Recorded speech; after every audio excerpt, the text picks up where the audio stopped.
Darktable 5.2 is out now, and we are continuing our look at all of the new features.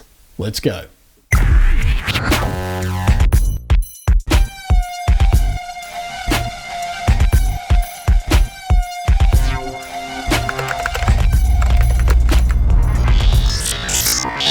Hi, and welcome to episode 157 of Understanding Darktable.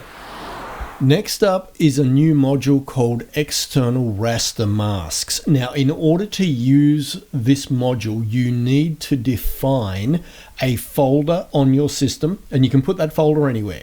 And to do that, you need to go to Preferences, to Processing, and here where it says Raster Mask Files Root Folder, you can create a folder. You don't have to call it Raster Masks folder. I just did that to make it obvious, but you can call it what you like, put it where you like, and define it in this field.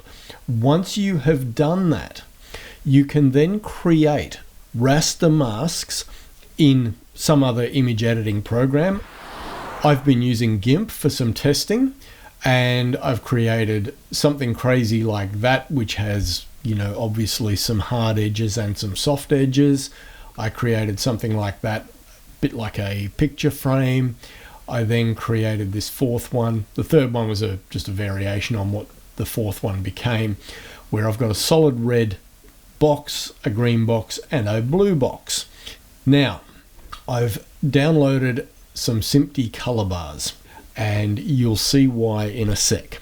First up, we go to the External Raster Masks module. That is its official name. And we click on the folder icon, and we point to the folder that you defined in Preferences as the folder where your PFM files will live. So I will select Test 1 PFM, and we will see that the mode is all RGB channels, and we are using test1.pfm. All RGB channels means that wherever a pixel in the PFM file has an R value, a G value, or a B value greater than 0, that will show up as anything from grey through to white pixel in the mask. If all channels have a value of 0, in other words R0, G0, B0, then there will be a black pixel in the mask. Now, yeah, I know you're not seeing anything on screen just yet. I get it. So let's go and grab the monochrome module. And what we do is we click on the raster mask icon, and where it says raster mask, no mask used, we select the external raster masks option. And what we can now see is the mask from the PFM file being applied to our SMPTE color bars. Now, what exactly are we seeing? Well, if we go over to our active modules group and look at our external raster mask module again, we can see that there are some black pixels, there are some gray pixels, there are some white pixels. And if we go back to our monochrome image, wherever the pixels in the mask were white, so around the edges, the monochrome module is doing its thing. But wherever there were black pixels in the PFM file, the monochrome module is not having an effect. It's being masked out. Let's jump back to the External Raster Masks module, and we will change this to only red. And now I'm going to change over to my test4.pfm file. That's the one that had the red rectangle on the left, a green rectangle in the middle, and a blue rectangle on the right. So now, any pixel where the red channel has a value greater than 0 will generate a white mask. So naturally, we've got white pixels all around the edge, and wherever there were red pixels, we have also generated a white mask. If I was to change this to only green, our green rectangle disappears because that is now part of the mask.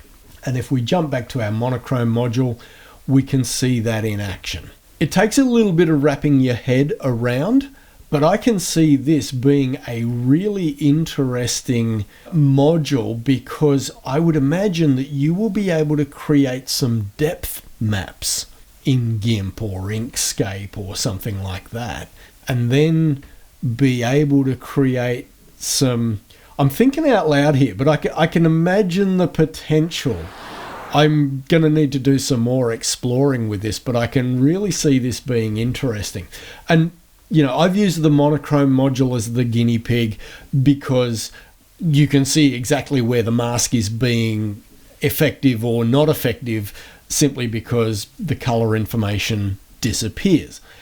But you could use this External Raster Masks module in conjunction with any other module in Darktable.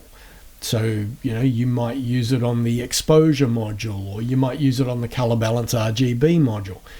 There are so many possibilities with this. It's really an interesting new addition to Darktable. So, yeah, pretty excited about this one. More testing to be done for sure, and but I can imagine that there are a lot of possibilities. So, yeah. Okay, that will do it for this episode. Questions, comments, sing out down below. And I'll catch you in the next one.